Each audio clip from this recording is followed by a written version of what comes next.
되겠습니까? 9번 법정상권이라고 되는데 법정상권은 이렇게 생각하세요. 토지와 건물이 있고 소유자가 동일한 상태에서 어찌어찌 달라져요. 그럼 건물 소유자가 취득한다. 그게 법정상권이다. 다만 이제 민법에 있는 305조와 366조는 요건이 좀 까다롭고요.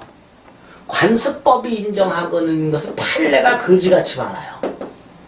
그래서 법정상권 그러면 305조, 366조 법정상권과 대법원이 인정하고 있는 관습법상 법정상권을 떠올리고 그 성립 요건을 명확하게 숙지하시고 그 다음에 판례를 결론을 알고 있어야 풀 수 있게 됩니다. 법정상권 문제는 좀 많이 어렵습니다. 하나하나 보겠습니다. 그냥 1번 저당 목적물 토지에 대한 법정상권을 배제하는 저당권 설정 당사자의 약정이라고 돼요. 저당 목적물인 토지에 대한 법정상권이라고 되어 있으니까 366조로 말하는 거예요.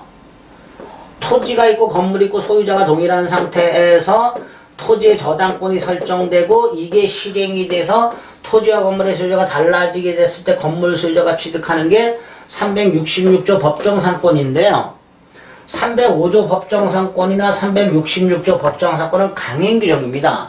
따라서 그 법정상권을 포기하는 약정은 무효입니다. 반면에 관습법상 법정상권을 포기하는 약정은 얼마든지 할 수 있어요. 그래서 법정상권하고 관습법상 법정상권의 차이가 됩니다. 2번 법정상권자가 건물을 제3자에게 양도했다라고 되어 있습니다. 이런 거죠. 갑소유 땅에 을이 건물을 갖고 있고 땅에 대해서 법정 지상권을 갖고 있는 상태에서 건물을 팔았단 말이죠. 그럼 이때 건물 양도 속에 지상권 양도도 포함이 되는데 다만 건물도 양도니까 법률행위고 법정상권도 양도니까 법률행위죠. 그러니까 다 등기를 넘겨줘야 돼요. 건물도 소유권 등기 넘겨줘야 되고 지상권도 이전 등기해야 됩니다. 따라서 법정상권자 을이 건물을 제3자에게 팔았을 때 제3자는 건물과 함께 법정상권을 당연히 취득하는 게 아닙니다. 건물 소유권 이전 등기하면 건물 소유권을 취득하는 거고요. 근데 법정상권도 을의 이름으로 지상권 등기를 하고 넘겨줘야만 지상권을 취득합니다. 당연히 취득하는 게 아닙니다. 그 다음에 3번 법정상권 있는 건물을 양수한 사람 얘 말하는 거예요. 얘. 법정상권 있는 건물을 양수한 병 지상권 등기를 마쳐야 양수인의 갱신청권을 대위 행사할 수 있다. 그건 아니죠. 법정 지상권이 있는 건물을 양수한 을은 병은 을에게 지상권 이전 등기를 청구할 수 있고 을은 갑에게 설정 등기를 청구할 수 있죠. 자, 병이 을에게 권리가 있고 을이 갑에게 권리가 있다면 병은 을의 권리를 대위할 수 있습니다. 그러니까 병은 지상권 등기 없이도 지상권 양수인 법정상권이 건물을 양수한 병은 양수인이 아니고 양도인입니다. 양도인. 지상권 양도인. 을의 갑에 대한 갱신청권을 대위 행사할 수 있다. 이렇게 됩니다. 양수인이 아니라 양도인의 갱신청권을 대위 행사할 수 있습니다. 이것도 뭔가 오타일 것 같은 느낌이 드는데요. 9번에 3번도 9번에 3번 좀 잠깐만 보겠습니다. 확인 좀 해보겠습니다. 양수한 사람은 지상권 등기를 마쳐야 양수인이 갱신청권을 대위 행사할 수 있다.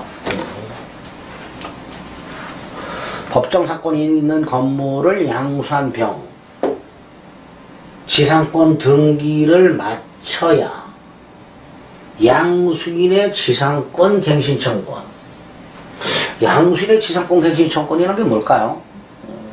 이 양도인의 갱신청권을 말하는데 법정 지상권은 갱신 청구할 수 있고 그거를 대위 행사하는 건데요. 어쨌든 등기 맞춰야 행사할 수 있는 게 아닙니다. 등기 없이도 행사할 수 있습니다. 4번 토지 또는 건물이 경매되었을 때 매각되고 완납시를 기준으로 토지와 건물의 동일인 소유 여부를 판단한다. 토지나 건물이 경매되었을 때는 토지와 건물이 경매되어서 토지와 건물의 소유가 달라졌을 때 법정상권이 인정되는가 여부를 판단할 때 그 토지 소유자와 건물 소유자가 언제 동일했는가를 판단하는 기준은 이 경매를 하기 위해서는 압류가 돼요. 이 압류된 때를 기준으로 합니다. 만약에 압류보다 먼저 가압류가 되어 있었다면 가압류가 된 때를 기준으로 소유자가 동일한지를 판단하고요. 이거보다 먼저 저당권이 설정이 되어 있다면 저당권이 설정이 된 때를 기준으로 동일했는지 여부를 판단하게 됩니다. 따라서 4번도 틀렸죠. 5번 건물을 위한 법정사건이 성립한 경우에 그 건물에 대한 저당권이 실행되면 경락인은 등기와 법정사건을 지급합니다. 자, 5번도 이런 거예요. 건물에 대한 법정권이 성립했다 그랬죠. 그러니까 갑소유 땅에 을이 건물을 갖고 있고 이 건물 위에 법정상권이 성립이 된 상태에서 건물의 저당권이 설정이 되고 건물이 또 경매된 거예요. 그럼 경락인은 건물 소유권뿐만 아니라 지상권도 경매니까 그냥 취득하겠죠. 등기 없이 경매니까 등기 없이 지상권도 취득하게 될 겁니다. 따라서 옳은 것은 1번이 될 겁니다. 2, 3, 4, 5 다 틀린 질문이 됩니다. 3번은 어쨌든 이렇게 정리하시면 돼요. 법정사건이 있는 건물을 양수한 병은 등기 없이도 지상권 양도인의 갱신청권을 대위 행사할 수 있다라고 하게 됩니다. 따라서 등기를 맞춰야도 틀렸고요. 양수인의 갱신청권 대위 행사도 틀린 거다. 이렇게 생각하시면 되겠습니다. 그래서 옳은 거 1번. 10번. 잠깐만요. 그렇군요. 못하군요.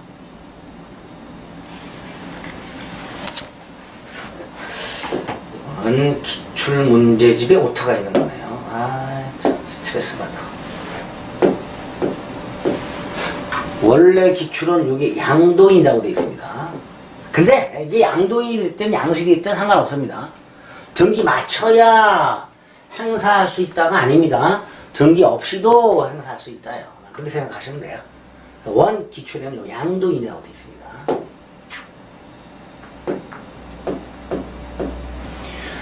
자, 10번 관습법상 법정사건에 관한 설명으로 틀린 것은 1번 법정사건을 양도하려면 등기하라 라고 되어 있습니다. 법정사건을 양도할 때는 등기 필요 없고요. 이전 등기할 때는 등기해야 됩니다. 근데 여기서 이제 양도는 팔아가지고 지상권을 넘겨준다라고 해석하게 되면 등기를 해야 됩니다. 단순히 양도 계약만 할 때는 등기가 필요 없는데요. 양도 계약을 하고 지상권을 이전한다까지 해석을 하게 되면 등기해야 됩니다. 그래서 1번은 두 가지 의미로 해석이 될 수 있습니다. 단순히 법정사건 양도 계약할 때는 등기 없이도 계약할 수 있지만 그 지상권을 이전해 줄 때는 등기를 하고 이전 등기해 줘야 되기 때문에 1번은 저 양도를 어떻게 해석하느냐에 따라서 옳은 지문이 될 수도 있고 틀린 지문이 될 수도 있습니다. 2번은 법정상권자는 그 지상권을 등기해야 지상권을 취득할 당시 토지 소유자로부터 토지를 양수한 자에게 대항할 수 있다. 이게 틀렸죠. 갑소유 땅에 을이 건물을 갖고 있고요. 땅에 대해서 법정상권을 등기 없이 취득한 상태에서 토지 소유자가 바뀌었다 하더라도 을은 이 지상권 등기 없이 새로운 토지 소유자에게 지상권을 주장할 수 있습니다. 따라서 2번 틀린 지문이 되고요. 법정상권자는 건물 유지 사용에 필요한 범위 땅을 사용할 수 있죠. 법정상권은 유상이라고 그랬고요. 따라서 법정사건이 성립했을 때 치료를 지급해야 되는데 그 치료액에 관하여 협의도 없고 재판도 이루어지지 않아서 치료액이 결정되지 않았다. 그럼 치료연체가 있을 수 없죠? 그 다음에 치료는 어떻게 결정해요? 협의로 결정하고 협의가 이루어지지 않으면 재판을 통해서 법원이 결정한다 그랬죠. 4번이고요. 5번 동인인소의 건물과 토지가 매매로 인하여 달라지게 됐다. 그런데 당사자사의 건물 철거하기로 합의. 이게 뭐야? 관습법상 법정 지상권을 포기하는 특약이 됩니다. 하나가 더 있어요. 대지 임대차. 이렇게 건물 철거 특약이라든가 대지 임대차 계약은 관습법상 법정사건을 포기하는 특약이 됩니다. 법정 지상권은 포기 못하지만 305조 366조 관습법상 법정사건은 포기할 수 있다고 그랬죠. 이거 말하는 거예요. 포기했으니까 법정상권은 성립하지 않는다. 이렇게 되겠죠.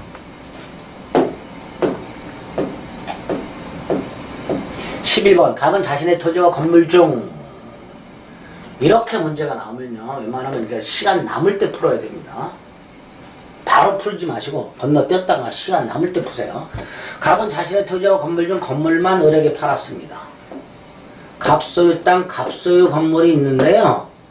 건물만 을한테 팔았어요. 네, 건물 철거 약정, 즉 법정 선고 포기 약정이 없지요. 그죠? 그러니까 을은 법정 지상권을 등기 없이 취득하게 됩니다. 관습법상 법정 상권을 등기 없이 취득합니다. 그 상태에서 을이 건물을 팔았어요. 그럼 아까 봤던 거하고 똑같아요. 법정 지상권이 붙은 건물을 양도했다 그런 뜻이에요. 자 일단 을은요 법정 상권을 등기 없이 취득하죠. 그리고 을이 건물을 병에게 팔았죠. 그럼 법정 상권도 넘어간 거죠. 양도하는 계약이 들어있죠. 다만 이때 병이 건물 소유권 취득하면 건물 소유권 이전 등기해야 되고 지상권 취득하려면 지상권도 이전 등기해야 되죠. 만약에 지상권을 이전 등기하지 않았다면 지상권자는 여전히 을이죠. 그리고 병은 을에게 지상권 이전 등기 청구할 수 있고 을은 갑에게 설정 등기를 청구할 수 있으니까 결국 병은 을을 대위할 갑에게 청구할 수 있죠. 병은 등기 권리자, 갑은 등기 의무자입니다. 따라서 현재 병이 아직 지상권을 갖고 있지 못한다 하더라도 갑은 병에게 건물 철거는 청구하지 못하고 대신 지료상당액의 부당이득 반환을 청구할 수 있다 라는 게 판례입니다. 3번 갑이 정에게 땅을 팔았다. 을은 등기 없이도 지상권을 주장할 수 있다 그랬죠. 그래서 지상권은 등기 없이도 취득하는 부동산 물건이기 때문에 갑이 정에게 땅을 팔았을 때 을은 정에게 얼마든지 등기하지 않고도 지상권을 주장할 수 있다가 됩니다. 자 4번 병은 아까 건물을 양수함으로써 지상권도 양수한 자죠. 즉 장차 지상권을 취득할 지위에 있는 자입니다. 갑은 지상권 등기를 해줘야 될 등기 의무자예요. 그러니까 지상권 등기 의무자가 장차 지상권을 취득할 지위에 있는 자를 상대로 철거를 청구하는 것은 시위 측에 반한다. 따라서 허용되지 않는다. 라는 게 판례다. 자 5번 만약에 병이요 이 건물을 산 게 아니라 경매를 통해서 취득했다면 건물 소유권 및 지상권을 등기 없이 취득하게 됩니다. 경매니까 등기 없이 취득하게 됩니다. 틀린 것은 몇 번인가요? 아까 3번이었죠. 12번 분묘기지권. 자 그래서 이 분묘기지권 전까지 문제들 중에서 법정지상권이라든가 관습법상 법정지상권과 관련된 지문들은 웬만하면 그거 풀기 위해서 막 이것저것 볼 필요 없고요. 그냥 요 정도 선에서 이해가 되시면 그것만 숙지하고 들어가시고 도저히 난 이해 안 된다면 따로 공부하지 마세요. 그냥 찍겠다 이렇게 생각하세요. 아니 시간도 오래 걸리고 복잡하기 때문에 그거 하나 맞추기 위해서 다른 거 공부할 시간 놓치면 안 됩니다. 아시겠죠? 조문 위주로 나오는 거 위주로만 보시면 되겠습니다. 12번 제사주재자인 장남 갑은 85년 을의 토지에 허락 없이 묘지를 봉분 형태로 설치했다. 85년이니까 장사등에 관한 법률 시행 전이죠. 그리고 85년에 설치했고 20년이니까 95년 2005년에 분묘기지권을 시효취득했습니다. 그걸 현재까지 점유하고 있다고 돼 있어요. 2015년이 26회 시험 나왔던 해입니다. 근데 어쨌든 분묘기지를 점유하고 있다라고 돼 있습니다. 결국 갑은 2005년도에 분묘기지권을 취득했죠. 그러니까 을은갑에게 이장을 청구할 수가 없죠. 갑은 분묘기지권자입니다. 자 2번 갑은 분묘기지권을 시효취득하는 거예요. 분묘기지 소유권을 시효취득하는 게 아닙니다. 따라서 이거 등기 청구를 못합니다. 자 3번 자 갑의 분묘기지권이 인정되는 범위가 봉분 및 주의 공지인데요. 요 분묘기지권 효력이 미치는 범위 내에 새롭게 묘지를 쌍분 형태로 신설하거나 기존 묘와 합장하여 단분 형태로 신설할 권능이 없습니다.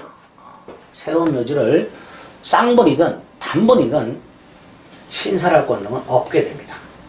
자, 4번. 갑이 분묘기지권을 포기하게 되면 분묘를 이전하지 않더라도, 즉 분묘기지에 대한 점유를 포기하지 않더라도 분묘기지권은 소멸한다라는 게 판례입니다.